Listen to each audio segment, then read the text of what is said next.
آیا تر اوسه مو فکر کړی دی چې نباتات څرنګه وده کوي او څنګه ډېریږي؟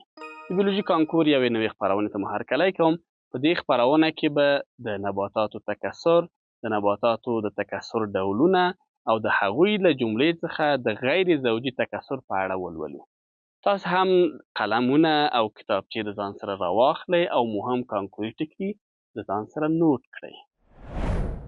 ژوندي موجودات په دوه لارو ډېرښت کوي، یا د مذکر او مؤنث جنس د یو ځایوالي په بڼه یعنی زوجي تکثر، او یا په غیر زوجي ډول چې په دغه طریقه کې د مذکر او مؤنث ګامېت شتون اړین نه دی.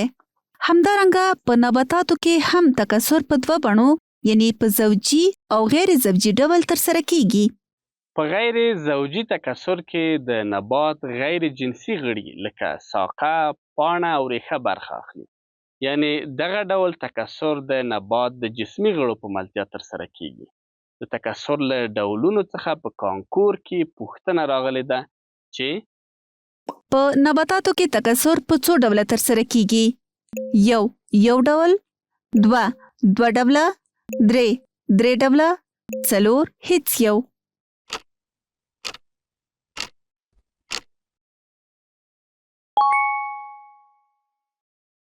هغه نباتات چې د غیر زوجي تکثر لکه پیوند کولو، قلمه کولو او یا تیغه وهلو په ملتیا منځته راځي، د جنیټیکي اړخه د خپل والد نبات په څیر وي. لاندې کوم ډول تکثر د غیر زوجي تکثر له ډولونو څخه نه دی؟ 1. قلمه کول، 2. القا کول، 3. پیوند کول، 4. تیغه وهل.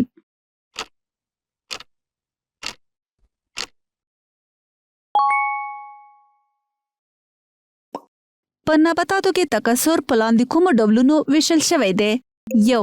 زوجي او دوهګونی ویش، 2. غیر زوجي او مضاعفه القا، 3. زوجي او غیر زوجي، 4. زوجي او بیا ځلې جوړېدنه.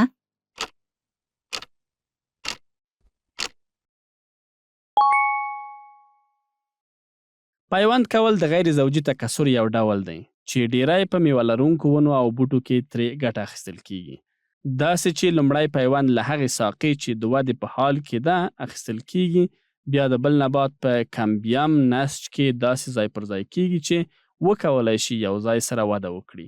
د دې لپاره چې وچ نشي، پیوند شوې برخه د تار یا پلاستیک په ملتیا پوښي او د نویو تیغو تر رامنځته کیدو یې ساتنه کوي. د پیوند کولو څخه ډیری په کومو نباتاتو کې کار اخیستل کیږي؟ 1. میوه لرونکي ونې، 2. بوټي، 3.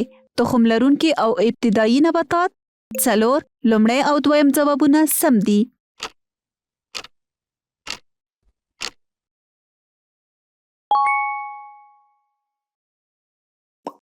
د نباتاتو پیوند کول کوم ډول تکثر دی؟ 1. زوجي، 2. غیر زوجي، 3. القایي، 4. هیڅ یو.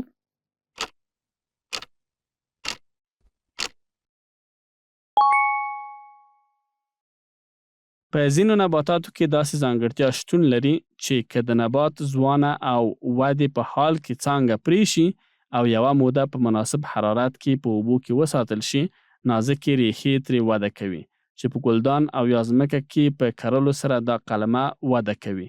له دغه ډول تکثر څخه ډیری په کورني نباتاتو او زینتي ګلانو کې کار اخیستل کیږي او د قلمه کولو په نامه یادیږي. تیغه وهل د غیر زوجي تکثر یو ډول دی چې د کچالو په شان ځینو نباتاتو کې د نوي نبات د تولید په موخه ترسره کیږي.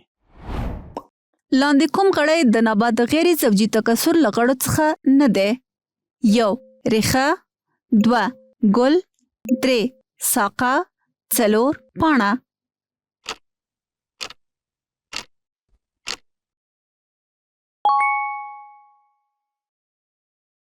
غیر زوجي تکثر د نبات د کوم ډول غړو په ذریعه ترسره کیږي؟ 1. جسمي غړي، 2.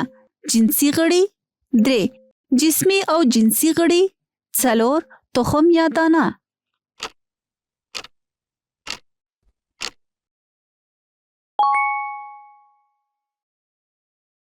لاندې کوم ځواب په نباتاتو کې د غیر جنسي تکثر له ډولونو څخه دی؟ 1. قلمه کول، 2 پیوند کول 3 تیغه وهل 4 درې واړه.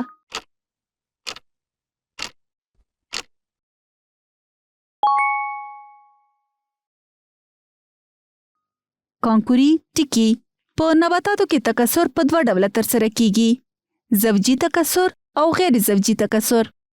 د نباتاتو په زوجي تکثر کې جنسي غړي یعنی مذکر او مؤنث ګمیتونه ونډه اخلي. د غیر زوجي تکثر بېلګې پیوند کول، قلمه کول او تیغه وهل دي. پیوند کول د غیر زوجي تکثر یو ډول دی چې ډېری په بوټو او میوه لرونکو ونو کې ترسره کیږي. قلمه کول د غیر زوجي تکثر یو بل ډول دی چې ډېری په کورنیو نباتاتو کې ترسره کیږي. اوسنۍ خپرونه مو همدلته پای ته رسیږي. تر بلې خپرونې چې بیا هم ستاسو په درانه چوپړ کې حاضرېږو، تاسو ټول په لوی خدای سپارم.